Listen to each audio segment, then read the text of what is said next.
Hello darlings, how the devil are you? I hope you're well.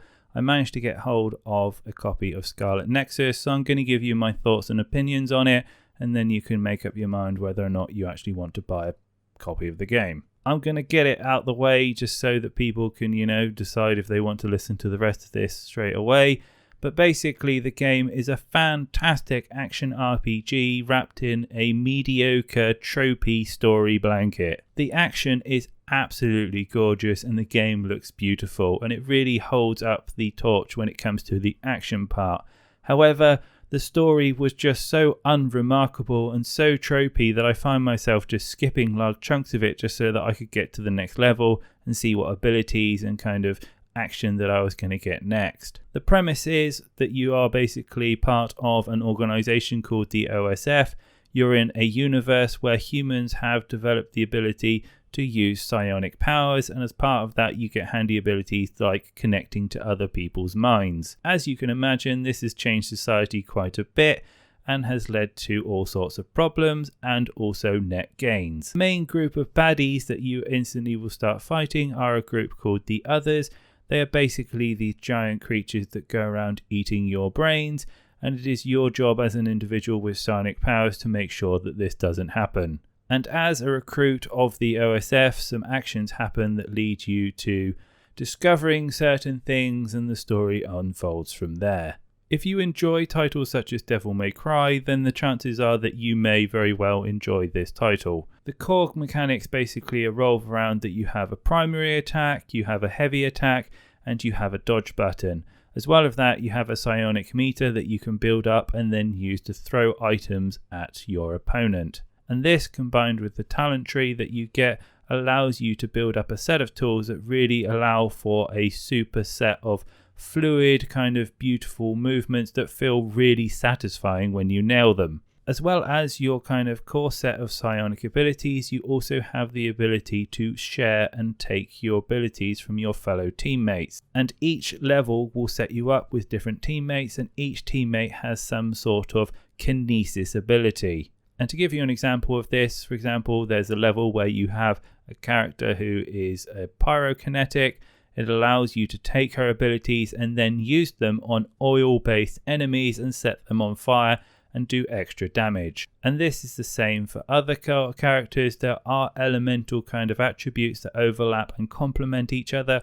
For example, enemies that are wet will take extra damage from lightning kinesis, for example. And it's these kind of setups that can lead to really satisfying kill combos and also allow you to kind of take advantage and make sure that you're using the right abilities at the right time. For the first couple of levels, I will say that the controls will feel a little bit janky.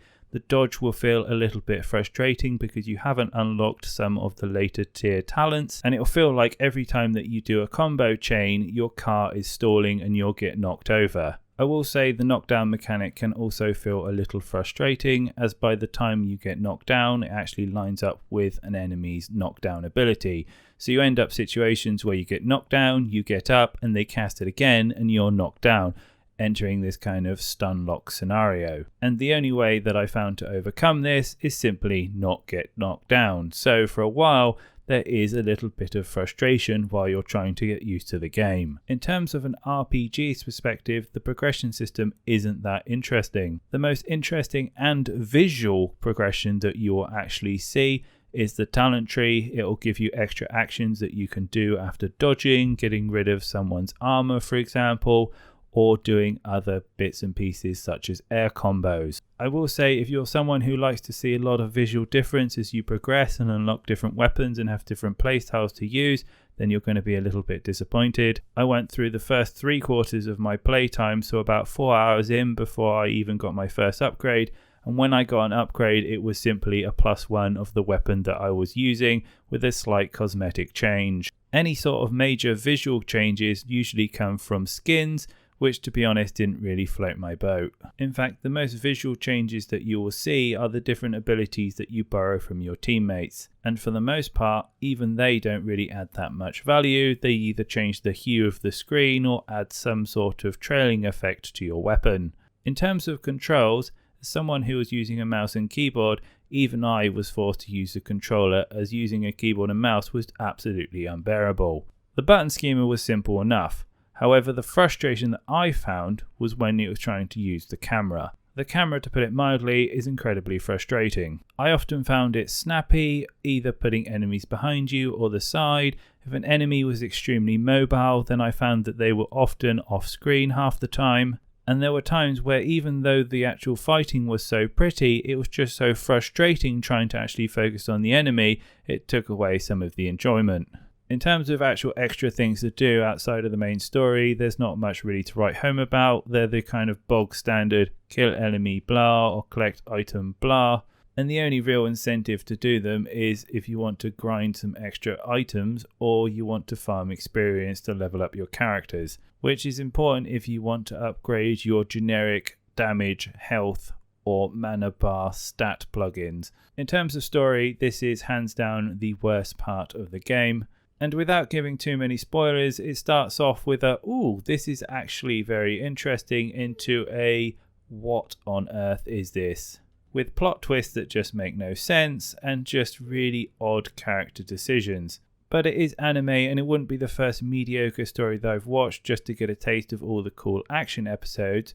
However, its presentation is just, They try and show it to you as some sort of manga style captions, but the characters just seem so expressionless and dead inside, with none of their eyes and facial features moving aside their mouth. And the expressions on the character's face just make you wonder if they all just need a giant poo when they're all talking to each other. I would also like to mention this time about the save mechanics of the game. I just don't quite understand it. So as you go through, you'll meet this random guy in a yellow suit with a yellow cart. He gives you the opportunity to manually save the game and also have a look at his items where you buy your generic upgrades and your healing kits. I still have absolutely no idea why they put this feature in there. To me, as a developer, it just feels like it was a lazy workaround for something. It feels like it could have been just simply a save button from the menu. And aside the save ability, the upgrade system is so uninspiring and boring. I don't understand why they didn't just put it into the level mechanic that you have. So overall, I'm left a little bit conflicted. I will say, and I iterate again, the fighting in this game was phenomenal. I really enjoyed it. It was brilliant and it was a lot of fun. It felt fluid and it kept me coming back for more, even with the janky camera, which I absolutely detested. The story, however, was just uninspiring, and I found myself, as already mentioned, skipping it immediately just so that I could go to the next fighting bit. And on hindsight, I wonder if that was because I was enjoying the game or because I just wanted it to skip and be over with. I think to summarize, I'll put it like this. If you're coming to play just fighting and action, then this game is not worth it purely on its own, as it is an expensive title, even though it was very good. However, if you are an anime enthusiast and you know the devil that you're walking into, then this game is perfect for you. You'll probably enjoy the story more than I did, and the combat definitely doesn't let you down. In terms of technical issues, I didn't run into any crashes and the game ran brilliantly. At the end of the day, these are my opinions and I'll let you make your own decision. I hope some of these comments have at least helped you in finalising whether you want to get it or not, and I'd love to hear them in the comments. But for now, I've got a Lost Ark download going and I'm really looking forward to it. So I'll see you soon, guys. Have a great week and I'll be back with more reviews soon.